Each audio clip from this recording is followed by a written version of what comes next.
नमस्कार, राम राम, प्रणाम आप सभी को। आप सभी का स्वागत है आपके अपने YouTube channel Shrinath ji government classes पर। मैं आशा करता हूँ कि आप सभी के घर परिवार में सब सकुशल होंगे और आपकी मेहनत, आपकी पढ़ाई सुचारू रूप से जारी होगी, क्योंकि हमारे सामने कई कंपटीशन इस वर्ष आने वाले हैं। तो उनको देखते हुए हम अब भारत भूगोल इंडियन जियोग्राफी विषय स्टार्ट कर रहे हैं। और इंडियन ज्योग्राफी से क्योंकि बहुत ही महत्वपूर्ण सवाल हमसे पूछे जाते हैं, लगभग परीक्षाओं में इससे 1, 2, 5 से 10 तक क्वेश्चन पूछे जाते हैं। तो आज हम स्टार्ट करेंगे भारत भूगोल। भारत भूगोल, ठीक। अब भारत के भूगोल के बारे में हम पढ़ेंगे। तो भारत के भूगोल में भी कई चैप्टर्स हैं, जैसे कि भारत की स्थिति विस्तार, भारत का क्षेत्रफल, भारत की सीमा रेखाएं, इसके अलावा भारत के खनिज, भारत की नदियां, भारतीय जलवायु, भारत की मृदा, भारत के खनिज, भारत के संसाधन, भारत के उद्योग, इन सभी चैप्टर से हमसे क्वेश्चन पूछे जाते हैं। तो हम एक एक चैप्टर के बारे में बिल्कुल डिटेल विस्तार से पढ़ेंगे। तो आज हम स्टार्ट करते हैं भारत की स्थिति व विस्तार। तो भारत की स्थिति व विस्तार टॉपिक से हम शुरुआत करते हैं। भारत की स्थिति, भारत की स्थिति व विस्तार, भारत की स्थिति व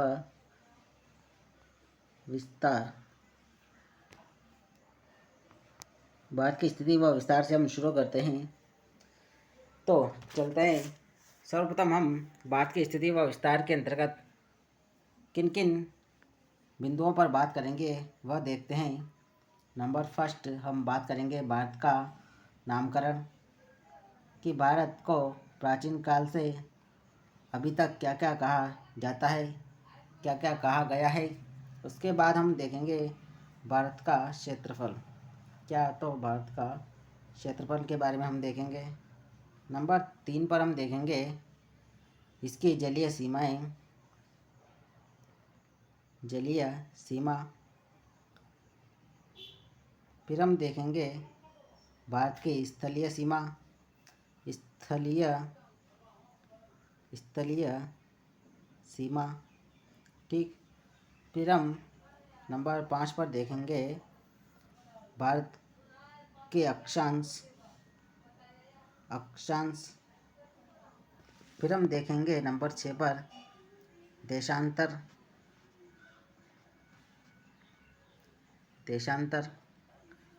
नंबर 7 पर हम देखेंगे अन्य महत्वपूर्ण तथ्य, ठीक। अन्य महत्वपूर्ण तथ्य, इनके बारे में हम देखेंगे। तो हम भारत के नामकरण से आज शुरुआत करेंगे अपने इस इंडियन ज्योग्राफी विषय पर।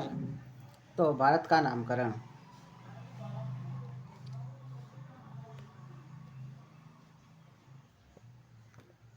भारत का नामकरण, किस प्रकार से भारत का नामकरण हुआ, किस किसने भारत को क्या क्या नाम दिए, उन सभी पर हम आज चर्चा करेंगे, ठीक। तो सर्वप्रथम भारत को भारतवर्ष या आर्यवर्त कहा गया। क्या कहा गया? तो भारतवर्ष, भारतवर्ष, भारतवर्ष या आर्यावर्त, आर्यावर्त, आर्यावर्त। किसने कहा तो भारत को भारतवर्ष या आर्यावर्त? तो हम देखते हैं कि प्राचीन काल में यहाँ से सिंधु नदी बहा करती है। भारत में यहाँ से सिंधु नदी बहा करती है। और यह सिंधु नदी जो है बहा करती है। और इस सिंधु नदी के आसपास आर्य आकर रहने लगे। और आर्यों के राजा भरत के नाम पर इस भूभाग का नाम आर्यावर्त या भारतवर्ष पड़ा। ठीक, तो आर्यों के राजा भरत के नाम पर इस भूभाग का नाम भारतवर्ष या आर्यावर्त पड़ा। आर्य यहाँ पर आकर रहने लगे, इसलिए इसे भूभाग को आर्यावर्त और उनके राजा भरत के नाम पर इसका नाम भारतवर्ष पड़ा। तो समझ में आया आप सभी को। चलते हैं कि सिंधु नदी के आसपास आर्य आकर रहने लगे और इसी कारण से तो आर्यों के राजा भरत के नाम पर इसका नाम भारत पड़ा। ठीक, तो भरत के नाम पर इसका नाम क्या पड़ा? तो भरत के नाम पर भारतवर्ष पड़ा, क्योंकि सिंधु नदी के आसपास आर्य आकर रहने लगे। ठीक, अगले चलते हैं हिंदुस्तान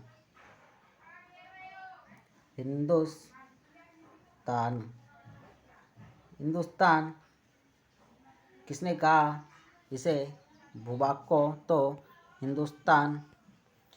ईरानियों ने इसे हिंदुस्तान कहा। किसने? तो ईरानियों ने भारत को हिंदुस्तान कहा। ठीक, समझ में आया क्यों कहा? तो हम देखते हैं कि इस सिंधु नदी के आसपास ईरान के व्यक्ति आकर रहने लगे।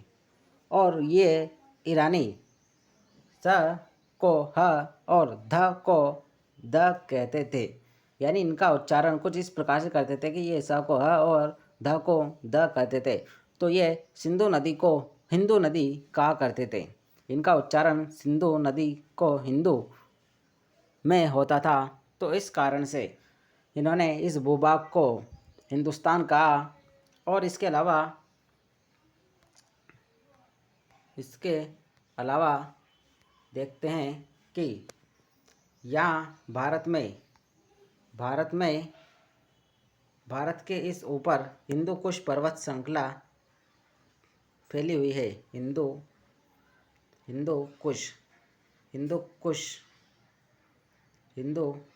कुश पर्वत श्रृंखला भारत के ऊपर फैली हुई है। और भारत के दक्षिण में है हिंद महासागर।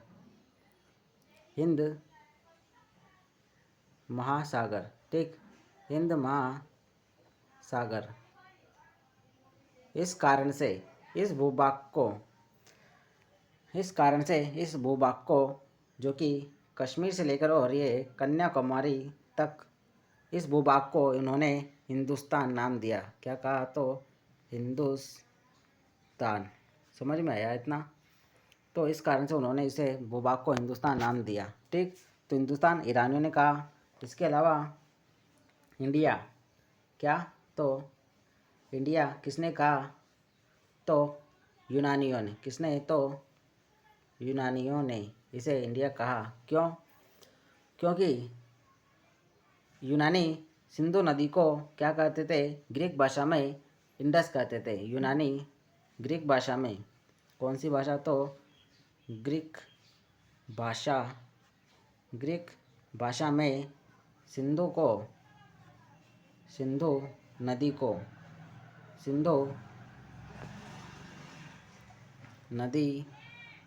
को क्या कहते थे? तो इंडस। सिंधु नदी को इंडस कहते थे। और इस भूभाग को उन्होंने इंडिया कहा। इंडस कहते थे, सिंधु नदी को इंडस कहते थे और इस भूभाग को उन्होंने इंडिया कहा। चलते हैं आगे। उपमहाद्वीप, तो उपमहाद्वीप। तो भारत को उपमहाद्वीप किसने कहा? तो डॉक्टर क्रेसी ने डॉक्टर क्रेसी ने भारत को उपमहाद्वीप कहा। डॉक्टर क्रेसी ने भारत को उपमहाद्वीप कहा क्योंकि भारतीय उपमहाद्वीप में 5 देश शामिल है। कितने? इस उपमहाद्वीप में 5 देश शामिल इस उपमहाद्वीप में 5 देश शामिल हैं। कौन कौन से हैं? Number first Bharat, number second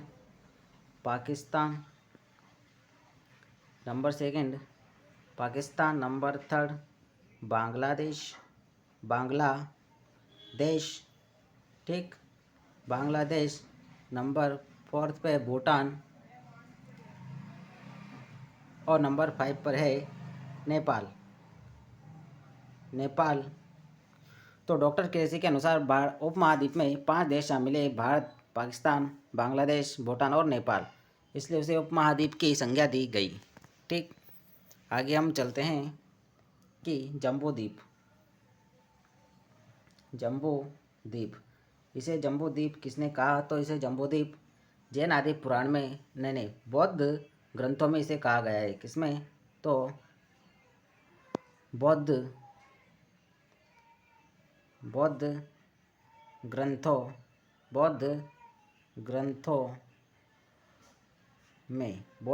में भारत को जम्बूद्वीप कहा गया। क्यों? क्योंकि जामुन के पेड़ों की अधिकता के कारण, ठीक, जामुन के पेड़ों की अधिकता के कारण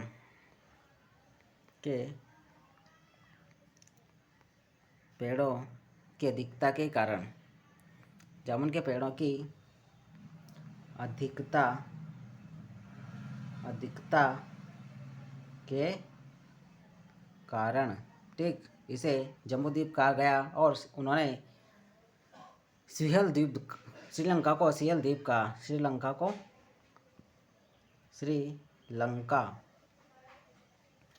श्रीलंका को क्या कहा गया है? तो सिहल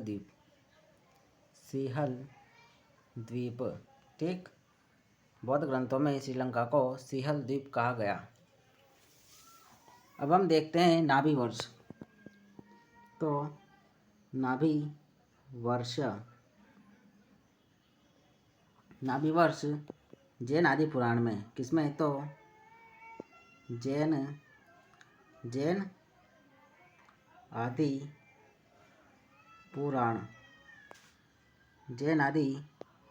पुराण में भारत को नाभि वर्ष कहा गया। कहाँ पर? तो जैन आदि पुराण में भारत को क्या कहा गया? तो जैन आदि पुराण में भारत को नाभि वर्ष कहा गया। समझ में आया इतना? आगे चलते हैं कि भारत को क्या? तो होडू कहाँ कहा गया है? भारत को होडू तो बाइबल में भारत को होडू कहा गया। और इन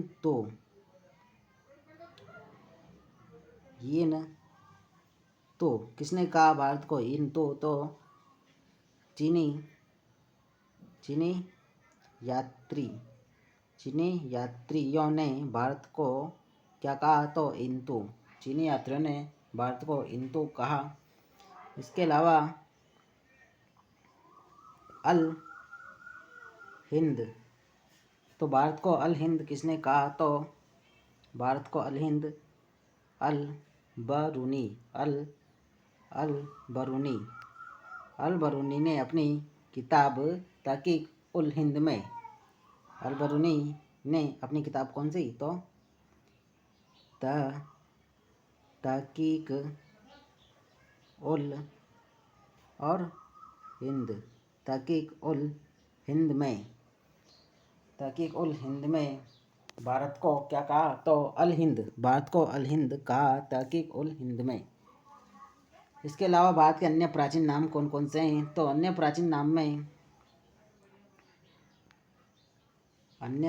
नामों में भारत के अन्य नामों में क्या कहा जाता है इसे? तो इलावती। इसके अलावा इलावती प्रदेश, इलावती प्रदेश, मोक्ष भूमि, मोक्ष भूमि, इसके अलावा पुण्य भूमि, इसके अलावा योगा भूमि, योगा भूमि, इसके अलावा पवित्र भूमि, इसके अलावा पवित्र भूमि, कर्म भूमि, कर्म भूमि, ठीक। और इसे हिमवत प्रदेश, हिमवत, हिमवत प्रदेश, हिमवत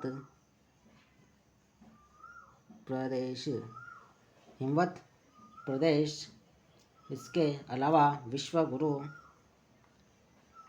विश्व गुरु, जगत गुरु, सोने की चिड़िया, सोने की चिड़िया, इन सभी नामों से इसे जाना जाता है, ठीक है। भारत को किन किन नामों से जाना जाता है? तो भारत को विश्व गुरु, जगत गुरु, सोने की चिड़िया, इलावती प्रदेश, मोक्ष भूमि, पुण्य भूमि, योगा भूमि, पवित्र भूमि, कर्म भूमि, हिमवत प्रदेश, विश्व गुरु, सोने की चिड़िया, इन सभी नामों से भारत को जाना जाता है।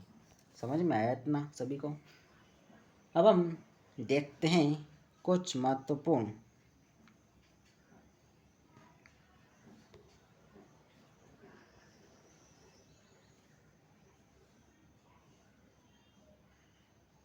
अब हम आगे देखेंगे कुछ महत्वपूर्ण बातें।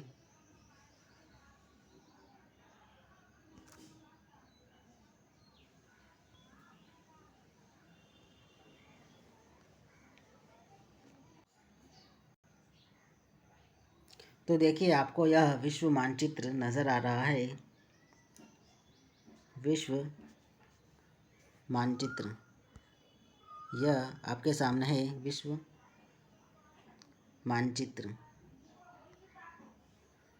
इस विश्व मानचित्र को देखिए और इसमें है यह इंडिया, यह रहा भारत, ठीक। तो इसके बारे में कुछ अपने अन्य महत्वपूर्ण तथ्य देखेंगे हम कि सर्वप्रथम विश्व मानचित्र बनाने वाला व्यक्ति कौन था? तो सर्वप्रथम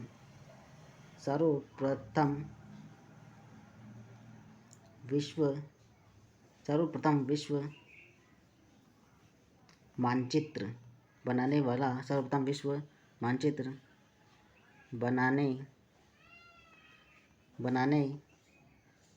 वाला व्यक्ति, सर्वप्रथम विश्व मानचित्र बनाने वाला व्यक्ति था एनाकजी मेंडर। कौन है? तो एनाकजी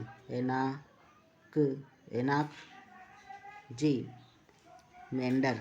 एनाकजी मेंडर ने सर्वप्रथम विश्व मानचित्र बनाया, परंतु उसने इस मानचित्र में भारत को नहीं दर्शाया, इस मानचित्र में भारत को नहीं दर्शाया। तब सर्वप्रथम भारत का मानचित्र बनाने वाला व्यक्ति, सर्वप्रथम अब भारत का मानचित्र बनाने वाला व्यक्ति, तो भारत का मानचित्र, भारत का मानचित्र बनाने वाला व्यक्ति कौन था सर्वप्रथम? तो वो था एन विले। कौन? तो एन विले। एन विले ने सर्वप्रथम भारत का मानचित्र बनाया। भारत का मानचित्र सबसे फर्स्ट में किसने बनाया? तो एन विले ने। फिर सर्वप्रथम भारत के मानचित्र को विश्व के मानचित्र में दर्शाने वाला व्यक्ति कौन था? तो वह है टोलमी। तो सर्वप्रथम भारत के मानचित्र को विश्व के मानचित्र, भारत के मानचित्र को विश्व के मानचित्र में दर्शाने वाला व्यक्ति भारत के मानचित्र को विश्व के मानचित्र में दर्शाने वाला व्यक्ति कौन था? तो टोल्मी। टोल्मी ने सर्वप्रथम भारत के मानचित्र को विश्व के मानचित्र में दर्शाया। ठीक, अब पतंगाकार। भारत की आकृति को पतंगाकार किसने कहा? तो पतंगाकार। भारत की आकृति को पतंगाकार किसने कहा? तो स्ट्रैबो ने। किसने? तो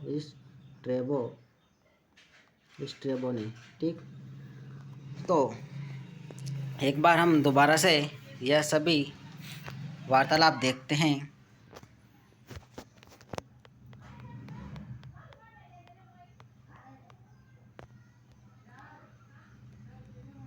तो हम पढ़ रहे हैं भारत भूगोल, इंडियन ज्योग्राफी, और इंडियन ज्योग्राफी में we are study in India. तो भारत की स्थिति व विस्तार के बारे में हम पढ़ रहे हैं। स्थिति और विस्तार के अंतर्गत हम आज पढ़ने वाले हैं भारत का नामकरण। इसके अलावा हम पढ़ेंगे क्षेत्रफल, भारत की जलीय सीमा, स्थलीय सीमा, अक्षांशीय विस्तार, देशांतरीय विस्तार और अन्य महत्वपूर्ण फैक्ट्स। भारत का नामकरण। तो भारत को भारतवर्ष या आर्यावर्त किसने कहा? तो आर्यों ने। आर्यों ने, क्योंकि आर्य प्राचीन काल में इस सिंधु नदी के आसपास आकर रहने लगे, और सिंधु नदी के आसपास आकर रहने के कारण इन्होंने इसे स्थान को आर्यावर्त कहा। इसके अलावा आर्यों के राजा भरत के नाम पर इस भूभाग का नाम आर्यावर्त पड़ा।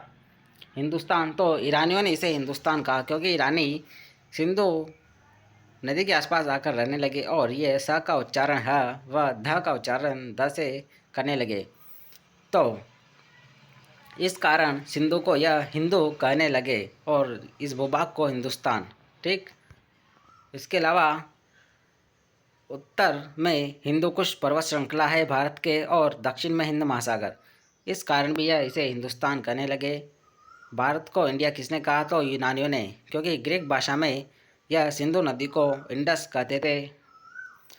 उपमहाद्वीप। तो डॉक्टर क्रेसी ने उपमहाद्वीप कहा। भारत को उपमहाद्वीप किसने कहा? तो डॉक्टर क्रेसी ने। उनके अनुसार इस भूभाग में 5 देश शामिल हैं: भारत, पाकिस्तान, बांग्लादेश, नेपाल और भूटान। ठीक, अब जम्बूद्वीप। तो बौद्ध ग्रंथों में इसे जम्बूद्वीप कहा गया, क्योंकि जामुन के पेड़ों की अधिकता के कारण बौद्ध ग्रंथों में इसे जम्बूद्वीप कहा गया। श्रीलंका को सिहल द्वीप कहा गया। नाभि वर्ष। तो आदि जैन पुराण में इसे नाभि वर्ष कहा गया। होडो बाइबिल में। इन तो चीनी यात्रियों ने कहा। अल हिंद अल बरूनी ने तहकीक उल हिंद में कहा। अन्य नाम: इलावती प्रदेश, मोक्ष भूमि, पुण्य भूमि, योगा भूमि, पवित्र भूमि, कर्म भूमि। हिमवत प्रदेश, विश्वगुरु, सोने की चिड़िया। अब यह है आपके सामने विश्व का मानचित्र। तो सर्वप्रथम विश्व मानचित्र बनाने वाला व्यक्ति कौन था? तो एनाकजी मेंडर। इसने भारत को इस मानचित्र में नहीं दर्शाया। तब भारत का मानचित्र एन विले ने बनाया, और भारत के मानचित्र को विश्व के मानचित्र में दर्शाने वाला व्यक्ति था, तो वो कौन है? टोल्मी। तो टोल्मी ने भारतीय मानचित्र को विश्व के मानचित्र में सर्वप्रथम दर्शाया। और इसे पतंगाकार किसने कहा भारत को? तो स्ट्रैबो ने कहा। तो आज के लिए बस इतना ही। आगे हम भारत के बारे में पढ़ेंगे और अन्य इंडियन ज्योग्राफी में अन्य टॉपिक, भारत के निर्माण स्वरूप, क्षेत्रफल और जलीय सीमा, इनके बारे में विस्तार से अध्ययन करेंगे। आज के लिए बस इतना ही। आप सभी का बहुत बहुत धन्यवाद।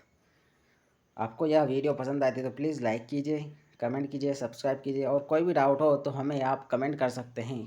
कुछ भी पूछना है तो आप हमें मैसेज कर सकते हैं। धन्यवाद। आप सभी के मंगल की मैं कामना करता हूँ ईश्वर से।